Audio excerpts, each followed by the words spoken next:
Hola, soy un cristiano reformado y aquí podrás escuchar mis blogs a través de estos podcasts. No hay duda de que Dios utiliza todo para su gloria. De hecho, absolutamente todo fue creado para eso. Romanos 11:36. ¿Pero acaso eso significa que Dios utiliza aún también nuestro pecado para su gloria? ¿No son estos polos opuestos? Hoy veremos esto con mayor profundidad. Primero que nada, para ver esto, debemos ver algunos conceptos básicos sobre el pecado. Comencemos entonces por su definición. La Biblia lo pone como que es la transgresión de la ley, 1 Juan 3:4. ¿De qué ley hablamos? Bueno, claramente de la ley de Dios, de sus mandamientos. Es por esto que en repetidas veces vemos en la palabra que Dios aborrece el pecado y es contrario a él. Esto lo vemos por ejemplo en Deuteronomio 25:16 y Proverbios 15:9.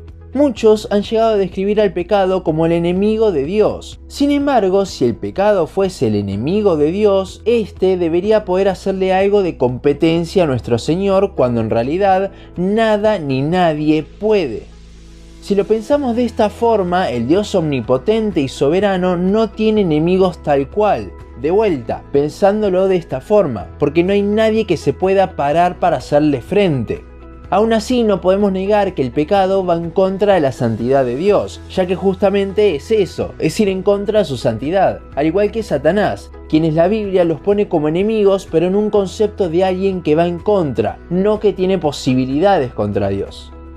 Ahora, otra cosa que debemos aclarar antes de ir a nuestro punto del día de hoy es que Dios no crea el pecado ni lo produce.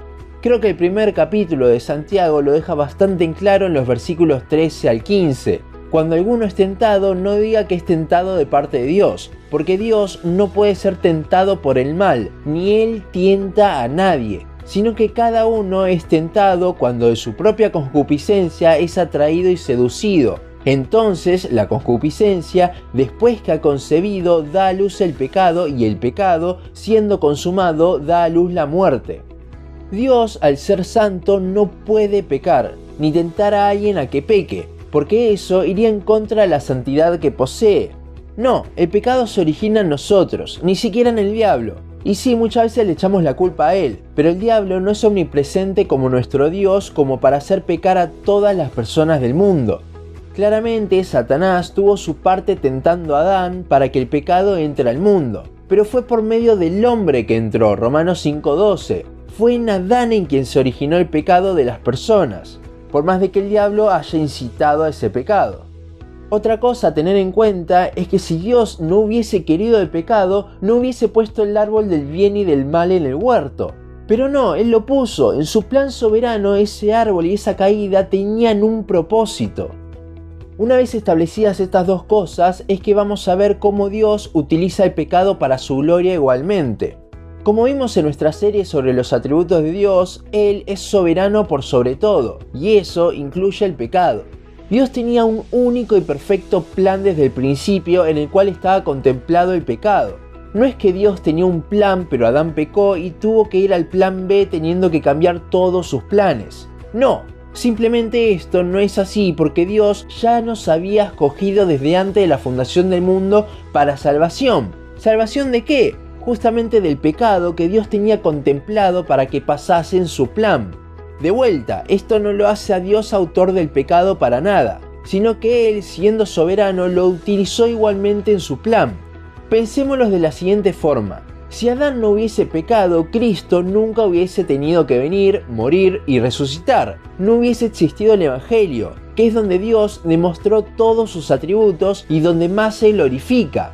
Dios permitió que Adán pecara para que un día podamos tener a Cristo.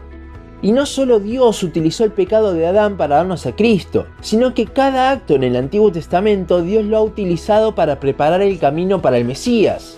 Además, Dios también utilizó el pecado de Judas, por ejemplo, para que sea él quien entregue a Cristo. Dios utilizó igualmente el pecado de los judíos y los romanos para que Cristo sea crucificado. Si bien, de nuevo, el pecado se origina en las personas, Dios, siendo totalmente soberano sobre las intenciones del corazón mismo, las permitió utilizándolas para su gloria. Está más que claro que sin el pecado no habría evangelio, y que Dios entonces lo utilizó a pesar de ser contrario a él. ¿Pero acaso esto se aplica para nuestro día a día? Si creemos que Dios es soberano y omnipotente, entonces tenemos que creer que si Él quisiese podría eliminar al pecado en un instante o, yendo a algo más pequeño, librarnos en un instante de la lucha que nosotros tenemos.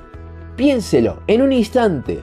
Chau lucha contra el orgullo, chau lucha contra la envidia, chau lucha contra la codicia, chau lucha contra la pornografía y así con todos los pecados. Sin embargo, es como con el pecado de Adán. Dios lo podría haber evitado desde un principio, pero no lo hizo porque tenía otros planes más grandes para su gloria, el Evangelio en ese caso. Dios puede dejarnos en la lucha contra el pecado para enseñarnos algo.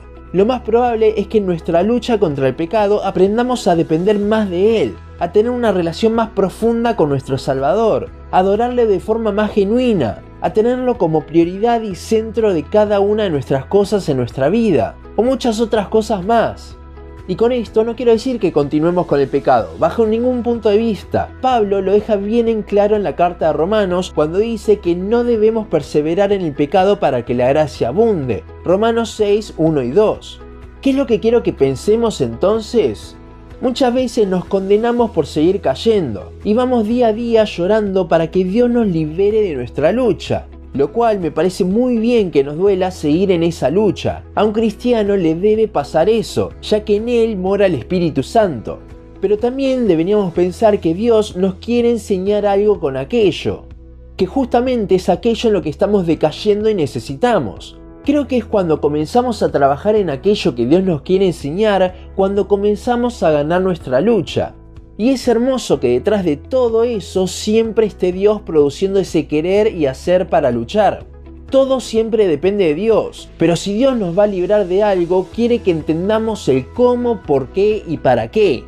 Luchemos contra nuestro pecado, ya que como vimos es algo contrario a Dios, y lo único que hacemos al pecar es sumarle carga a Cristo en la cruz, aunque Él claramente ya murió por todos nuestros pecados. Pero a su vez, en el medio de la lucha, examinémonos para ver qué es lo que Dios nos quiere enseñar en el medio de la misma. Solo así esta lucha terminará y saldremos vencedores habiendo aprendido algo más de nuestro hermoso y soberano Dios. Hasta aquí nuestro podcast de hoy. Seguinos en Facebook, Instagram, YouTube y Spotify. En todas nos encontrás como Un Cristiano Reformado. También seguinos en uncristianoreformado.blogspot.com para leer el resto de nuestros blogs. Nos vemos en la siguiente ocasión.